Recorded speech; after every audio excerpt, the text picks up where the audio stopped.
Hello everyone, I hope you can hear me. I'm not going to speak too fast because I know the live captioning is a little bit delayed. I'm going to talk about the full past 18 months of my project. Firstly, I'd like to introduce an account of a very close friend of mine. She gave me the inspiration to keep fighting for deaf equality.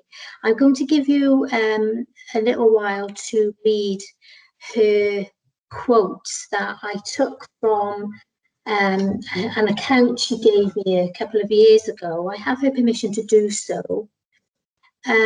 Within it, it tells us the emotional side of being deaf and hearing and losing your hearing, and I thought it was very poignant for today.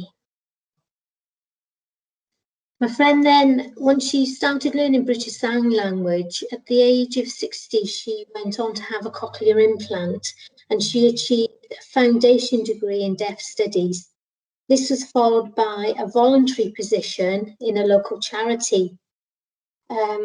The inspiration she's given me is fantastic, and I'm hoping that the project will have a really good outcome, and so that more people who are deaf could achieve their own personal goals.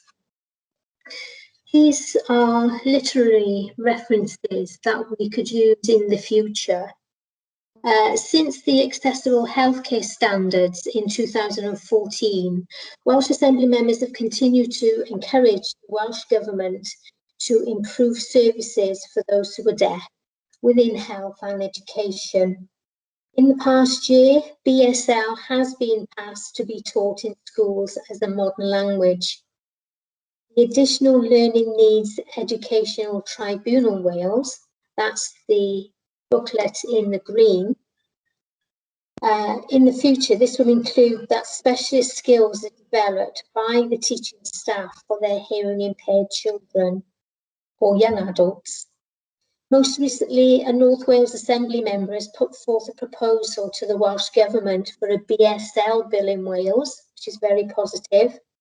And the BDA, the British Deaf Association, are working closely with a number of Welsh health boards to promote their BSL charter.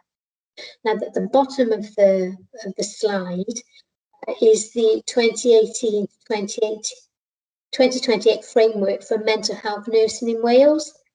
And in line with the guidelines issued by the Sign Health and the Joint Commission Panel for Mental Health, I believe it's time for us to act on service improvement. Accessing services and receiving mental health care for those who are deaf remains difficult. 90% of deaf children are born to hearing families, so therefore language acquisition and milestones in emotional development and theory of mind are paramount. Deaf adults of deaf children and deaf adults of hearing children face different barriers, which can have a detrimental effect on learning, daily life and mental health throughout the life course to the end of life care. It is important staff understand the communication needs of patient and their families. For example, BSL, British Sign Language, SSE, Signed Supported English, or SEE, Signed Exact English. The Royal College of Psychiatrists does not include the specialism of deaf mental health within their learning criteria. It is vital staff are trained in how to assess the mental health needs of those who are deaf. By using the preferred method of communication, using adapted assessment tools and risk assessments, and to ensure advanced care planning is made for the specific needs of each individual and their families. For example, staff assessing culturally deaf patients should use BSL standard assessment and screening tools. Example, EQ 5D 5L BSL measures health status, PHQ 9 BSL measures depression, and GA7 BSL measures anxiety. To ensure correct diagnosis and treatment, each assessment should include an interpreter working in the field of deafness, of mental health, as well as an advocate with future provision of a deaf health professional. Reasons behind a questionnaire that I sent out and why joint working is important. The aim of this project was to establish a workforce interested in learning BSL and work in deaf mental health, and to include the 5 objectives within the British Deaf Association BSL Charter. It was also preparing for short, medium and long-term goals of future deaf specialist services by setting up training opportunities to ensure total inclusion. In turn, this would offer career opportunities in the future for those who are deaf and hard of hearing, and collaborating with current service providers and learning institutions currently. It was important to me that a new service would recruit staff with empathy for those who are deaf, to be willing to learn BSL and undergo specialist training provided by health professionals from established deaf mental health services. Over the course of 4 months, I issued questionnaires and advertised BSL classes within BCU HB on my own direct emails or via internal newsletters.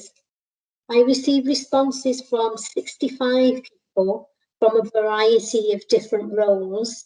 So we can see here we have healthcare support workers, nurses who have direct contact with the patients, OTs, occupational therapists, and within the rehabilitation team, other alternative patient services, as well as administration staff and management. Included in there is a consultant who's on one of the is on the BSL course. It's heartening, I have to be honest. Once I received news that people wanted to learn, I got in touch with the Institute of British Sign Language because I wanted a deaf tutor, and because this was a freelance interpreter, I was introduced to Andrew. He is qualified to teach up to level 6. From then I managed to apply for funding through Unison Wolf Project, and we received funds enough to teach up to 30 staff, IBSL level 1. Key outcomes. COVID, well, that put a spanner in the works. 25 staff members commenced the classes, which was originally to start in the March. Then they started in October. With the second wave, there were more lockdown rules, so we had to postpone the classes, and a number of people had to drop out because of personal reasons, because it was quite hard hitting. And we now have 15 people available to recommence their classes in April and to sit assessments in July. In the meantime, Betsy Cadwallader Patient User Experience team have joined up with the Mental Health Directorate, and they're preparing a mental health agenda, which is excellent news. I'd already established mentorship provision from Dr. Margaret Defoe. She's a consultant psychiatrist and an author, and she's the founder of the Birmingham Deaf Mental Health Service. I've also had meetings with the Birmingham Deaf Child and Adolescent Health Service and the Deaf Nursing Forum, the English Specialty Services, resulting in a potential for North Wales starting deaf CANS, and also the possibility of working with the Birmingham Adult Deaf Mental Health Service to bring a similar service to North Wales. Right, the next steps in building a service, collaboration, joint working with BCUHB and English Deaf Mental Health Services. We must involve parents, adults and children who are deaf or affected with the aspects of deafness, must involve the needs of the deaf community. I've been in touch with Bangor University to see if they're interested in collaborating with Salford University to commence a deaf nursing degree. I know that College Llandrillo, as well as doing BSL and Deaf Studies degree, they're also developing a new foundation degree around health and social care for the deaf community, which includes level 1 and level 2 in BSL. Locally, COS, Centre of Sense, Sight and Sound, they do British Sign Language classes and deaf awareness training sessions, as well as BSL First Aid. So we have plenty of resources up in North Wales. So I was asked to give my take on experience of innovative change. As Hella has quoted, alone we can do so little, together we can do so much. I have been trying to get a service off the ground since about 2014. It's been difficult, but I've been really motivated when others admire my passion and they've encouraged me to keep on at it. And thankfully, I'm very grateful to the Bevan Commission for accepting the Exemplar project, which has provided a little bit of clout and successful acceptance of the subject matter. So thank you very much.